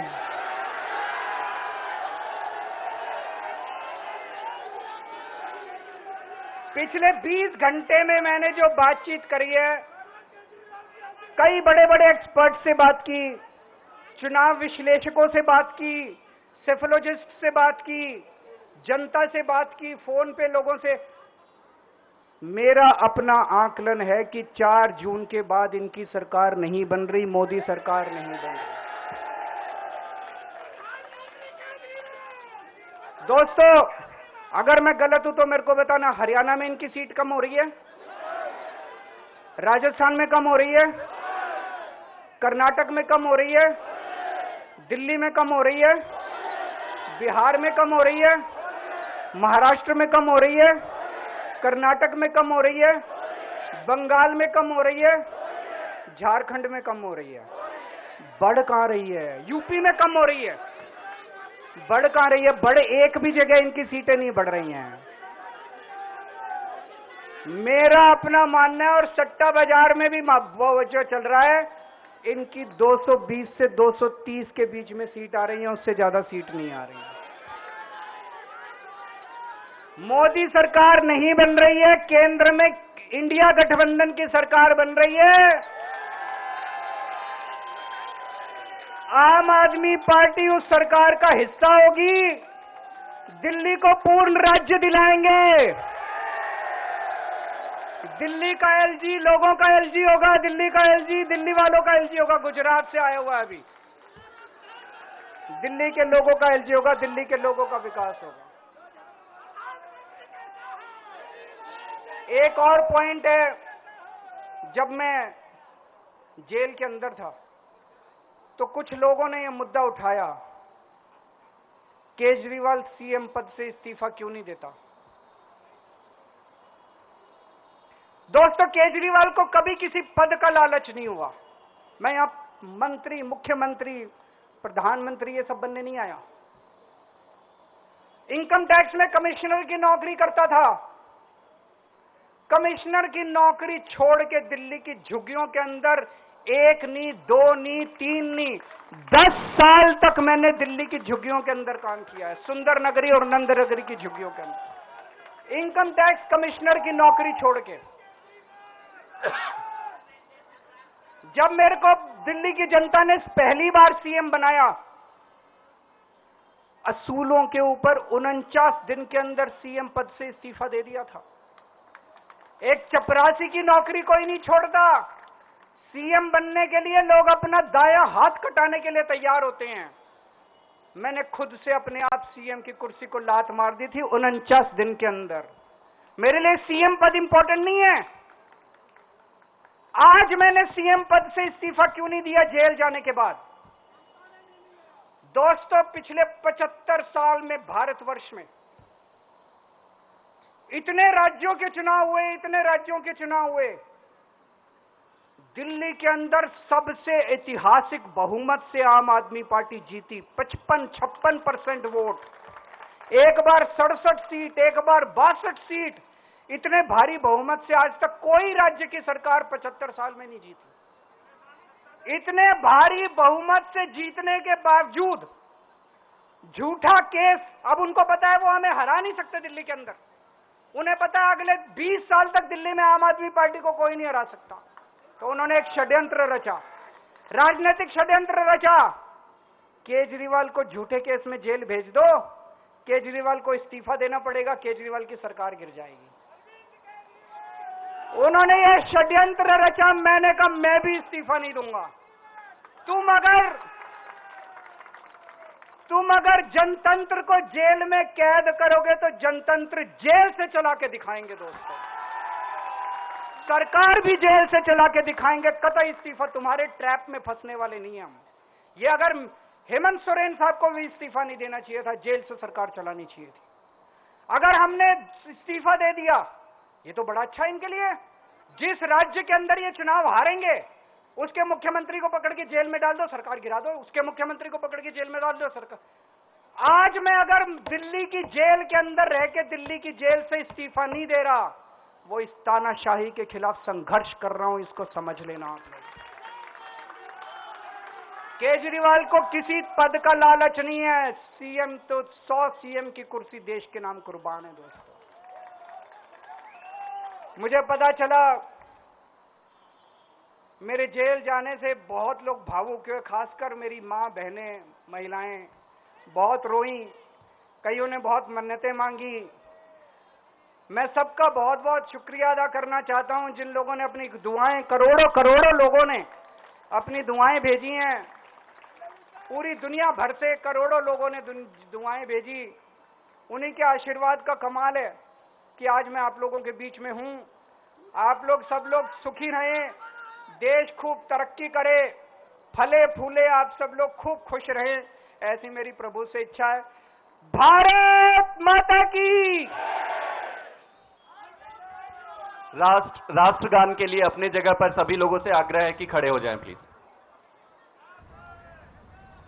जनगण मन अधिनायक जय हे भारत भाग्य विधाता पंजाब सिंध गुजरात मराठा द्राविड़ उत्कल बंग विंध्य हिमाचल यमुना गंगा उज्ज्वल जलधि तरंग तव शुभ नामे जागे तव शुभ आशीष मांगे गाहे तव जय गाथा जनगण मंगल नायक जय हे भारत भाग्य विधाता जय हे जय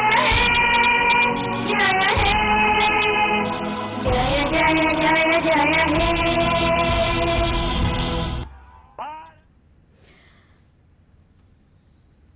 ജയിലിൽ നിന്ന് ജാമ്യം ലഭിച്ചിറങ്ങിയ അരവിന്ദ് കെജ്രിവാൾ പാർട്ടി ആസ്ഥാനത്ത് അണികളെ അഭിസംബോധന ചെയ്തതാണ് കണ്ടത്. പ്രതിപക്ഷത്തെ ഇല്ലാതാക്കാനാണ് മോദിയുടെ ശ്രമം എന്നതാണ് അരവിന്ദ് കെജ്രിവാൾ പറയുന്നത്. ആം ആദ്മി പാർട്ടിയെ ഇല്ലാതാക്കാനായിരുന്നു ശ്രമം. പ്രധാനപ്പെട്ട 4 നേതാക്കളെ ജയിലിലടച്ചത് ഇതിനാണ്. പാർട്ടി നേതാക്കളെ ജയിലിലടച്ചതുകൊണ്ട് പാർട്ടി ഇല്ലാതാകില്ല എന്നതാണ് അരവിന്ദ് കെജ്രിവാൾ പറയുന്നത്. രാജ്യത്തിനായി രക്തം ചിന്താൻ പോലും തയ്യാറാണ്. പ്രതിപക്ഷ നേതാക്കളെ ഓരോരുത്തരെയായി ജയിലിലടയ്ക്കുന്നു. മുഖ്യമന്ത്രി പിണറായി വിജയന്റെ പേരും അരവിന്ദ് കെജ്രിവാൾ പരാമർശിച്ചു എന്നതാണ് ശ്രദ്ധേയം. പ്രധാനമന്ത്രി അധികാരത്തിലെത്തില്ല, തിരിച്ചെത്തില്ല, ഇന്ത്യ മുന്നണിയായിരിക്കും അധികാരത്തിൽ തിരിച്ചെത്തുക എന്ന ആത്മവിശ്വാസവും അരവിന്ദ് കെജ്രിവാൾ പ്രകടിപ്പിക്കുകയാണ്. MG മിഥുൻ വാർത്തയുടെ വിശദാംശങ്ങളുമായി നമുക്കൊപ്പം ചേരുന്നു. മിഥുൻ, വളരെ വൈകാരികമായ ഒരു പ്രസംഗം എന്ന് തന്നെ പറയാം. അരവിന്ദ് കെജ്രിവാൾ ജാമ്യം ലഭിച്ച് അണികളെ അഭിസംബോധന ചെയ്യുമ്പോൾ രാജ്യത്തിന് വേണ്ടി രക്തം ചിന്താൻ പോലും തയ്യാറാണ് താൻ എന്ന് പറയുന്നു. മറ്റെന്തൊക്കെ കാര്യങ്ങളാണ് സൂചിപ്പിച്ചത്? അദ്ദേഹത്തിന്റെ വാക്കുകളിലും നിഴലിക്കുന്നത് ഇന്ത്യ സഖ്യത്തിന്റെ ഐക്യം എന്ന സൂചനയാണോ? രണിക, തീർച്ചയായും അത് തന്നെയാണ് അദ്ദേഹത്തിന്റെ ഈ ഒരു പ്രവർത്തകരെ അഭിസംബോധന ചെയ്ത് നടത്തിയ ഈ പ്രസംഗത്തിൽ നിന്ന് നമുക്ക് വായിച്ചെടുക്കാൻ സാധിക്കുന്നത്. പ്രധാനമന്ത്രി നരേന്ദ്രമോദിയെ അതിരൂക്ഷമായ ഭാഷയിലാണ് അദ്ദേഹം വിമർശിക്കുകയും ചെയ്തത്. അതായത് ഇനിയുള്ള 21 ദിവസം മോദിക്കെതിരായിട്ടുള്ള ശക്തമായ പോരാട്ടമാണ് നടത്താൻ പോകുന്നത്. താൻ തിരികെ ജയിലിലെത്തുന്നവരെ ശക്തമായ പോരാട്ടം എല്ലാ മണ്ഡലങ്ങളിലും കേന്ദ്രീകരിച്ച് താൻ നടത്തും. ഒപ്പം തന്നെ തനിക്കൊപ്പം നിന്ന എല്ലാ പ്രവർത്തകരോടും രാജ്യത്തോടും അദ്ദേഹം നന്ദി പറഞ്ഞതിന് ശേഷമാണ് അദ്ദേഹത്തിന്റെ പ്രസംഗം ആരംഭിക്കുകയും ചെയ്തത്. ഒപ്പം തന്നെ തന്നെ അറസ്റ്റ് ചെയ്തതോടുകൂടി പ്രതിപക്ഷ മുഖ്യമന്ത്രിമാരുള്ള എല്ലാ മുഖ്യമന്ത്രിമാരെയും ജയിലിലടക്കാനുള്ള ഒരു തീരുമാനത്തിന്റെ തുടക്കം കൂടിയായിരുന്നു തന്നെ ജയിലിലാക്കിയതിന് പിന്നിലെന്നായിരുന്നു അദ്ദേഹം പറഞ്ഞു വെച്ചത്. അതിലാണ് മുഖ്യമന്ത്രി പിണറായി വിജയന്റെ അടക്കമുള്ള പേര് അദ്ദേഹം എടുത്തു പറയുകയും ചെയ്തത്. കാരണം രാജ്യത്ത് മറ്റ് സംസ്ഥാനങ്ങളിലുള്ള BJP ഇതര സംസ്ഥാനങ്ങൾ ഭരിക്കുന്ന എല്ലാ പ്രതിപക്ഷ മുഖ്യമന്ത്രിമാരെയും ഉടൻ തന്നെ വീണ്ടും നരേന്ദ്രമോദി അധികാരത്തിലെത്തിയാൽ ജയിലിലടയ്ക്കും. അത്തരത്തിലുള്ളൊരു പരാമർശം അദ്ദേഹത്തിന്റെ ഭാഗത്തുനിന്നും ഉണ്ടാവുകയും ചെയ്യുന്നു. എന്നാൽ യാതൊരു കാരണവശാലും ഇത്തവണ ഇന്ത്യ മുന്നണി തന്നെ അധികാരത്തിൽ വരും. ഒരു കാരണവശാലും BJP വീണ്ടും അധികാരത്തിൽ വരില്ല. BJPക്ക് വേണ്ടി ഒപ്പം തന്നെ NDAക്ക് വേണ്ടി നരേന്ദ്രമോദി വോട്ട് ചോദിക്കുന്നത് അത് അമിത്ഷായെ പ്രധാനമന്ത്രിയാക്കുന്നതിന് വേണ്ടിയാണ്. കാരണം ഇനി 75 വയസ്സാകും 2 വർഷം കൂടി കഴിഞ്ഞാൽ നരേന്ദ്രമോദിക്ക്. അപ്പോൾ അദ്ദേഹം വിരമിക്കുമോ എന്നുള്ള ചോദ്യം ഉയർത്തിക്കൊണ്ട് തന്നെയാണ് അത് അമിത്ഷായെ പ്രധാനമന്ത്രിയാക്കുന്നതിന് വേണ്ടിയാണ്. ഒപ്പം തന്നെ മറ്റ് സംസ്ഥാനങ്ങളിൽ എല്ലാം തന്നെ BJPക്ക് നിലവിൽ സീറ്റുകൾ കുറഞ്ഞു വരുന്നുണ്ട്. ജനങ്ങളുടെ ഒരു പ്രതികരണം കേൾക്കുമ്പോൾ തന്നെ അത് തന്നെയാണ് മനസ്സിലാക്കാൻ സാധിക്കുന്നത്. അതുകൊണ്ട് തന്നെ അത്തരത്തിൽ വലിയ തിരിച്ചടി ഇത്തവണത്തെ തെരഞ്ഞെടുപ്പിൽ ഉണ്ടാകുമെന്നുള്ള കാര്യമാണ് അദ്ദേഹം പറഞ്ഞു വെക്കുന്നത്. ഒപ്പം തന്നെ പാർട്ടിയെ തകർക്കാൻ വേണ്ടി, ആം ആദ്മിയെ തകർക്കാൻ വേണ്ടിയുള്ള ഒരു ശ്രമമായിരുന്നു നരേന്ദ്രമോദി നടത്തിയത്. 4 നേതാക്കളെ അതിനുവേണ്ടി ജയിലിലടക്കുകയും ചെയ്തു. പ്രധാനപ്പെട്ട 4 നേതാക്കളെയാണ് ജയിലിലടച്ചത്. പക്ഷേ ഈ നേതാക്കളെ ജയിലിലടച്ചുകൊണ്ട് തകരുന്ന ഒരു പാർട്ടിയല്ല ആം ആദ്മി പാർട്ടി. തളർത്താൻ നോക്കും തോറും കൂടുതൽ ശക്തി പ്രാപിക്കുന്ന പാർട്ടിയായി ആം ആദ്മി മാറുന്നു എന്നുള്ളത് തന്നെയാണ് അദ്ദേഹം എടുത്തു പറയുകയും ചെയ്തിരിക്കുന്നത്. എന്തായാലും പ്രവർത്തകരോട് നന്ദി പറയുന്നു. ഒപ്പം തന്നെ ഇനിയുള്ള പോരാട്ടം അത് നരേന്ദ്രമോദിക്കെതിരെയാണ്. ഇന്ത്യ മുന്നണി അധികാരത്തിൽ വരുമെന്നുള്ള ശുഭപ്രതീക്ഷ കൂടി അദ്ദേഹം പറഞ്ഞു വെക്കുന്നുണ്ട്. BJPയിൽ മോദിക്ക് ശേഷം ആര് എന്നുള്ള ഇടത്തേക്ക് ചോദ്യങ്ങൾ ചെയ്തുകൊണ്ട് അദ്ദേഹം സംസാരിച്ചിരിക്കുന്നു എന്നതുകൂടി വളരെ ശ്രദ്ധേയമാണ്. കൃത്യമായ രാഷ്ട്രീയ ലക്ഷ്യങ്ങളോട് കൂടിയുള്ള പ്രസംഗം തന്നെയാണ് അരവിന്ദ് കെജ്രിവാൾ പാർട്ടി അണികളോടായി നടത്തിയിരിക്കുന്നത്. എന്തായാലും പ്രതികരണങ്ങൾ ഈ വിഷയത്തിൽ എങ്ങനെയെന്നത് വരും മണിക്കൂറുകളിൽ കാണാം. MG മിഥുനാണ് വാർത്തയുടെ വിശദാംശങ്ങൾ നൽകിയത്. സമരം അവസാനിച്ചെങ്കിലും സർവീസുകൾ പൂർവ്വസ്ഥിതിയിലാക്കാനാകാതെ എയർ ഇന്ത്യ. കൊച്ചിയിൽ നിന്ന് പുലർച്ചെ 2:05 ഷാർജയിലേക്കും രാവിലെ 8 ബഹ്റിനിലേക്കുമുള്ള വിമാനങ്ങൾ റദ്ദാക്കി. കണ്ണൂരിൽ നിന്നുള്ള 2 വിമാനങ്ങളും ഇന്ന് റദ്ദാക്കി. കഴിഞ്ഞ കുറേ ദിവസങ്ങളായി തുടർന്നിരുന്ന എയർ ഇന്ത്യയുടെ സമരം മൂലമുണ്ടായ ബുദ്ധിമുട്ടുകൾ ഇനിയും പരിഹരിക്കാനിരിക്കുന്നതേയുള്ളൂ. ഇന്ന് കൊച്ചിയിൽ നിന്നും 2 വിമാനങ്ങളാണ് റദ്ദാക്കിയത്. കൊച്ചിയിൽ നിന്നും ഇന്ന് പുലർച്ചെ 2-ന് പുറപ്പെടേണ്ടിയിരുന്ന ഷാർജ വിമാനവും രാവിലെ 8-ന് ബഹ്റിനിലേക്ക് പുറപ്പെടേണ്ടിയിരുന്ന വിമാനവുമാണ് കൊച്ചിയിൽ നിന്നും റദ്ദാക്കിയത്. അതുപോലെ കണ്ണൂരിൽ നിന്നും ദമാമിലേക്കും അബുദാബിയിലേക്കുമുള്ള വിമാനങ്ങളും ക്യാൻസൽ ചെയ്തിട്ടുണ്ട്. എന്തൊക്കെയായാലും കഴിഞ്ഞ 2 ദിവസങ്ങൾക്ക് മുൻപായി നടന്നിരുന്ന സമരം, തുടർച്ചയായുള്ള ജീവനക്കാരുടെ സമരം, ആയിരക്കണക്കിന് യാത്രക്കാരെയാണ് വലച്ചിരുന്നത്. ഈ പുറപ്പെടേണ്ടിയിരുന്ന വിമാനങ്ങൾ ക്യാൻസലാക്കിയതിനെ തുടർന്ന് യാത്രക്കാർക്ക് അതിന് മതിയായ തുക നൽകുകയോ അല്ലെങ്കിൽ സൗജന്യമായി മറ്റൊരു ദിവസം യാത്ര ഷെഡ്യൂൾ ചെയ്യുകയോ ചെയ്യാമെന്ന് അധികൃതർ അറിയിച്ചിട്ടുണ്ട്.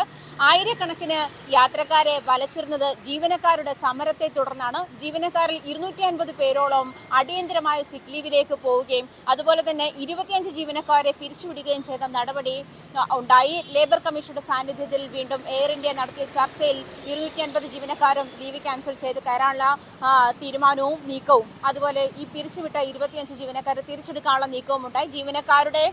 ജീവനക്കാർ മുന്നോട്ട് വച്ചിരിക്കുന്ന ആവശ്യങ്ങൾ എല്ലാം പരിഹരിക്കാം എന്ന നിബന്ധനയോട് കൂടിയാണ് ജീവനക്കാർ ജോലിയിൽ പ്രവേശിച്ചത്. അതേപോലെ തന്നെ എന്നാൽ ഈ ദിവസങ്ങളിലൊക്കെ, വരും ദിവസങ്ങളിലൊക്കെ ഈ റദ്ദ് ചെയ്ത വിമാനങ്ങൾ അല്ലെങ്കിൽ വിമാന സർവീസുകൾ മുടങ്ങിയവയൊക്കെ പുനഃസ്ഥാപിക്കാൻ ഇനിയും സമയം വേണ്ടിവരും. 2-3 ദിവസം കൂടി ഒരുപക്ഷെ ഇതിൻ്റെതായ ബുദ്ധിമുട്ട് നേരിടേണ്ടി വരുമെന്നും എയർ ഇന്ത്യ അറിയിക്കുന്നുണ്ട്. 380 സർവീസാണ് എയർ ഇന്ത്യ വിവിധ ഭാഗങ്ങളിലായി ദിനംപ്രതി നടത്തുന്നത്. ആജ്ഞ രവീന്ദ്രന്റെ റിപ്പോർട്ടാണ് കണ്ടത്. കിടപ്പ് രോഗിയായ അച്ഛനെ ഉപേക്ഷിച്ച് മകനും കുടുംബവും കടന്നുകളഞ്ഞു. തൃപ്പൂണിത്തുറ ഏലൂരിലാണ് സംഭവം. കിടപ്പ് രോഗിയായ ഷൺമുഖനെ ഉപേക്ഷിച്ച് മകൻ അജിത്തും കുടുംബവുമാണ് കടന്നുകളഞ്ഞത്. എറണാകുളം എരൂരിലാണ് ഈ സംഭവം നടക്കുന്നത്. ഇവിടെ വാടകയ്ക്കെടുത്ത വീട്ടിലായിരുന്നു ഷൺമുഖൻ എന്ന് പറയുന്ന ആളും അദ്ദേഹത്തിന്റെ മകനും കുടുംബവും താമസിച്ചിരുന്നത്. എന്നാൽ കഴിഞ്ഞ ദിവസം രാത്രിയോടുകൂടിയാണ് ഈ വീട്ടിൽ വൃദ്ധനായ ഷൺമുഖൻ, അദ്ദേഹം രോഗിയുമാണ്, അദ്ദേഹം മാത്രമാണെന്നൊരു വിവരം പുറത്തുള്ളവർ അത് തിരിച്ചറിയുന്നത്. തുടർന്ന് നടക്കുന്ന പരിശോധന വീട്ടുടമസ്ഥനെ തന്നെ വിളിച്ചു വരുത്തുകയും തുടർന്ന് അകത്ത് കയറുമ്പോഴാണ് അദ്ദേഹം കട്ടിലിൽ തന്നെ കിടക്കുകയായിരുന്നു. തുടർന്ന് അദ്ദേഹത്തിൽ നിന്ന് കാര്യങ്ങൾ ചോദിച്ചപ്പോഴാണ് അറിയുന്നത് മകനും കുടുംബവും കഴിഞ്ഞ ദിവസങ്ങളായി ഇവിടെ ഇല്ല, അവരിവിടെ നിന്ന് മാറിയിരിക്കുന്നു, താൻ മാത്രമാണ് വീടിനകത്ത് ഉള്ളത്, ഒരു ദിവസമായി ഭക്ഷണം കഴിച്ചിട്ടില്ല എന്നുള്ള കാര്യമെല്ലാം തന്നെ ഇവർ അറിയുകയും ചെയ്യുന്നത്. ഷൺമുഖന് അജിത്തിനെ കൂടാതെ 2 പെൺമക്കൾ കൂടിയുണ്ട്. അവർ വിവാഹിതരായ അവരുടെ വീടുകളിലാണ് താമസം. നാട്ടുകാർ പറയുന്നത് കഴിഞ്ഞ കുറേ ദിവസങ്ങളായി ഇവർ തമ്മിലുള്ളൊരു തർക്കം ഉടലെടുക്കുന്നുണ്ട്. ഈ കുടുംബവും അജിത്തിന്റെ കുടുംബവും അതോടൊപ്പം തന്നെ സഹോദരിമാരുടെ കുടുംബമായിട്ട് തർക്കമുണ്ട്. അത് സ്വത്ത് സംബന്ധമായ കാര്യങ്ങളിലാണെന്ന് പറയപ്പെടുന്നു. അതോടൊപ്പം തന്നെ ഷൺമുഖന്റെ ചികിത്സയെ ചൊല്ലി അതിന്റെ ഒരു സാമ്പത്തിക പ്രശ്നങ്ങളെക്കുറിച്ചും അജിത്തുമായുള്ളൊരു തർക്കം സഹോദരിമാർ തമ്മിലുണ്ട്. ഇവരുടെ സഹോദരിമാരെ വീട്ടിൽ വരാനായിട്ട് ഇയാൾ അനുവദിക്കാറില്ല എന്നതടക്കമുള്ള കാര്യങ്ങൾ പറയുന്നുണ്ട്. വീട്ടുടമസ്ഥൻ പറയുന്നത് കഴിഞ്ഞ 4 മാസത്തെ വീടിന്റെ വാടക ഇവർ തന്നിട്ടില്ല എന്നതും പറയുന്നുണ്ട്. വീട്ടിലെ സാധനങ്ങൾ, വീട്ടുപകരണങ്ങളെല്ലാം തന്നെ അവിടെ നിന്ന് മാറ്റിയ ഒരവസ്ഥയിലാണ് കാണുന്നത്. അതുകൊണ്ട് തന്നെ ഒരു സംശയമുള്ളത് ഇവർ വീട് മാറാൻ ശ്രമിക്കുകയായിരുന്നു, വീട്ടിൽ നിന്ന് സാധനങ്ങളെല്ലാം മാറ്റിയിരിക്കുന്നു എന്നതാണ്. അപ്പോൾ ഈ പിതാവിനെ ഉപേക്ഷിച്ച് മകൻ കടന്നു കളഞ്ഞു എന്നൊരു സംശയമാണ് നിലനിൽക്കുന്നത്. പോലീസ് എത്തുകയും ഇത് സംബന്ധിച്ച് മകനിൽ നിന്ന് വിശദീകരണം തേടുകയും എല്ലാം ചെയ്തു. അവർ വേളാങ്കണ്ണിയിലേക്കുള്ള ഒരു യാത്രയിലാണ് എന്ന് പറയുന്നു. അപ്പോൾ ഉടൻ തിരിച്ചെത്തണം എന്നാണ് അവർ ആവശ്യപ്പെട്ടിട്ടുള്ളത്. തിരിച്ചെത്തി തൃപ്പൂണിത്തുറ പോലീസ് സ്റ്റേഷനിലെത്തി എന്താണ് സംഭവിച്ചത് എന്നത് സംബന്ധിച്ച് വിശദമായ വിവരം ലഭ്യമാക്കണമെന്ന് പറഞ്ഞിട്ടുണ്ട്. ഇയാളുടെ മൊഴി അടിസ്ഥാനപ്പെടുത്തിയായിരിക്കും ഇയാൾക്കെതിരെ കേസ് എടുക്കുന്ന കാര്യത്തിലടക്കമുള്ള കാര്യങ്ങളിൽ തീരുമാനമുണ്ടാകുക.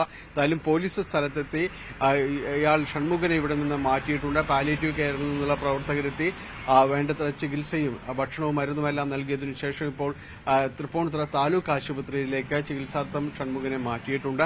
ഇനി മകൻ സ്ഥലത്തെത്തിയ ശേഷം അവരിൽ നിന്നും അതോടൊപ്പം തന്നെ സഹോദരിമാരെയും ഇവിടേക്ക് പോലീസ് സ്റ്റേഷനിലേക്ക് എത്താൻ ആവശ്യപ്പെട്ടിട്ടുണ്ട്. ഇവരിൽ നിന്നും എന്താണ് ഇവർക്കിടയിൽ സംഭവിച്ചതെന്നും ഈ പിതാവിനെ ഈ രീതിയിൽ ഉപേക്ഷിക്കപ്പെടുന്ന രീതിയിൽ കാണാനുള്ള ഒരു കാരണം എന്തെന്നത് സംബന്ധിച്ച് പോലീസ് വിശദമായ മൊഴിയെടുത്തതിനു ശേഷമായിരിക്കും തുടർ നടപടികൾ ഉണ്ടാവുക. ഡാനി പോളിന്റെ റിപ്പോർട്ടാണ് കണ്ടത്. ഡയമണ്ട് ലീഗിൽ ഇന്ത്യൻ പുരുഷ ജാവലിൻ താരം നീരജ് ചോപ്രയ്ക്ക് 2ാം സ്ഥാനം.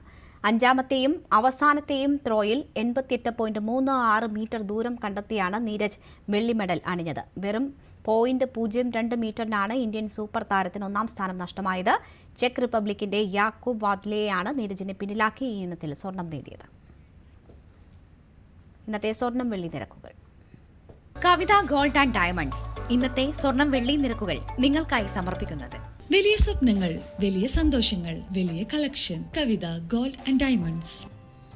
സ്വർണം 22 ക്യാരറ്റ് ഗ്രാമിന് 6725 രൂപ, പവന് 53,800 രൂപ. സ്വർണം 18 ക്യാരറ്റ് ഗ്രാമിന് 5595 രൂപ, പവന് 44,760 രൂപ. വെള്ളി ഗ്രാമിന് 90 രൂപ, കിലോയ്ക്ക് 90,000 രൂപ. കവിത ഗോൾഡ് ആൻഡ് ഡയമണ്ട്സ് ഇന്നത്തെ സ്വർണം വെള്ളി നിരക്കുകൾ നിങ്ങൾക്കായി സമർപ്പിക്കുന്നത്. വലിയ സ്വപ്നങ്ങൾ, വലിയ സന്തോഷങ്ങൾ, വലിയ collection. Kavitha gold and diamonds. പകൽ വാർത്ത പൂർണ്ണമാകുന്നു. നമസ്കാരം.